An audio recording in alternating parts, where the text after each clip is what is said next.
Ted Cruz has got a little shtick he does on the campaign trail. It's to humanize him and get him to connect with the voters. He takes a popular movie that he says he loves and he does a scene out of it, so he seems like a swell regular guy, like that green eggs and ham trick during the filibuster that he did. Kind of filibuster. Well, Mandy Patinkin is the actor who played the lead role, obviously, in Princess Bride. He played Inigo Montoya. So now I watched the movie a long time ago. I remember large parts of it because it was a great, great movie. And Mandy Patinkin not too happy with how where Cruz has taken it. But before we share Patinkin's quotes with you, and they are phenomenal, I want to show you the shtick that Ted Cruz does on the road. Now, our legendary producer, J.R. Jackson, spliced this together so you can see how he always does it, like, yuck, yuck, yuck. Oh, look, oh, I just thought of this. Here, watch. My favorite movie is Princess Bride. And I heard a rumor that you know something about that movie. You have some thoughts about Princess Bride. Is that true? Well, Pastor Warren, I will plead guilty as charged. All right, one of my favorite scenes, which I've never shared in Sunday morning, but one of my favorite scenes from that movie. And he's dead.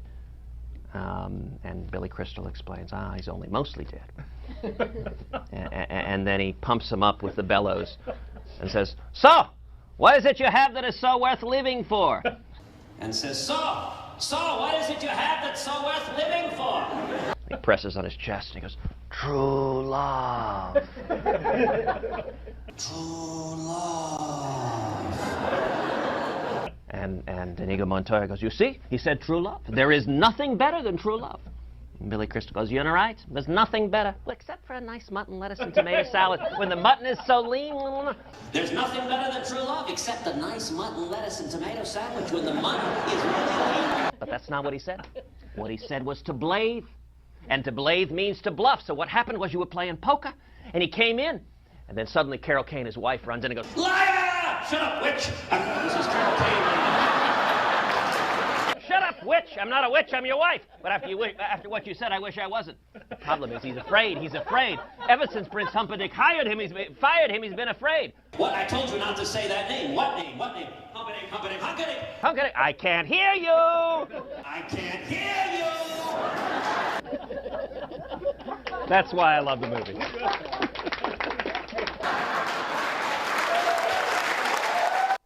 Smarmy. Look, the only thing that annoys me more than that shtick is the reaction that he gets. Like, oh, he did a scene, he recreated a scene. Oh, that's so funny. I saw the movie. The movie was hilarious. That recreation, not remotely funny. The mutton thing. Oh, you're so good. Oh. Yeah, I get it, dude. There's a powerful guy in the room. Cut it out. You're embarrassing yourself.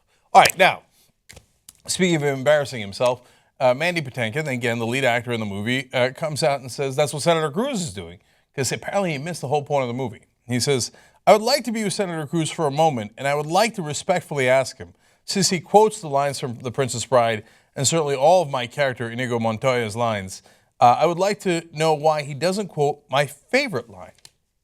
Well, that's interesting. What's his favorite line? It's the one that comes at the end of the movie, after he's finally gotten his revenge for his father. He says, quote, "I have been in the revenge business so long, now that it's over, I don't know what to do with the rest of my life." He's saying, you see, that's the whole point, that you weren't supposed to try to get revenge. You quote all the lines except that line. Did you understand the movie at all? Probably Cruz thought like, oh, this is a movie about revenge, yes. Oh, Jesus Christ. You missed it. You missed it entirely. All right. Now back to Patinkin. He says, this man is not putting forth ideas that are at the heart of what that movie is all about. I would love for Senator Cruz and everyone creating fear-mongering and hatred to consider creating hope, optimism, and love. When he talks about a particular policy, which is the Syrian refugees, now remember Senator Cruz has said that he would not allow Muslim Syrian refugees into the country. He would have a religious test, and he would allow Christian Syrian refugees, but not the Muslims. Well, Patinkin is of a different idea, and he actually not only thinks differently, he acts differently. He worked with the International Rescue Committee to help Syrian refugees, and those guys had come ashore in Greece, and they were trying to get to Germany. And I think the last quote from Patinkin is enormously powerful. Now, he grew up Jewish, and he grew up in fact, conservative Judaism, and he said this: open your arms to these people, these refugees trying to get into our country, and open your hearts. He said in his experience when he was working to help them, standing with them, I did not see strangers to be feared, but the faces and stories of my own family. I saw Grandpa Max, who left Poland to escape the Nazis, and Grandma Masha, who was forced from Russia during the pogroms. And now I could help this family reach the safety of Germany, a place my ancestors had fled in search of welcoming arms. How do you not love Mandy Patinkin? See, that's exactly what you're supposed to be going for, reaching out to people who are in need. That was the point of the movie. That's the point of decent people. What does Ted Cruz do? He used the movie as a punchline and then turns around and punches the people trying to get in and says, no, if you're a refugee and you need that help, we should turn you away.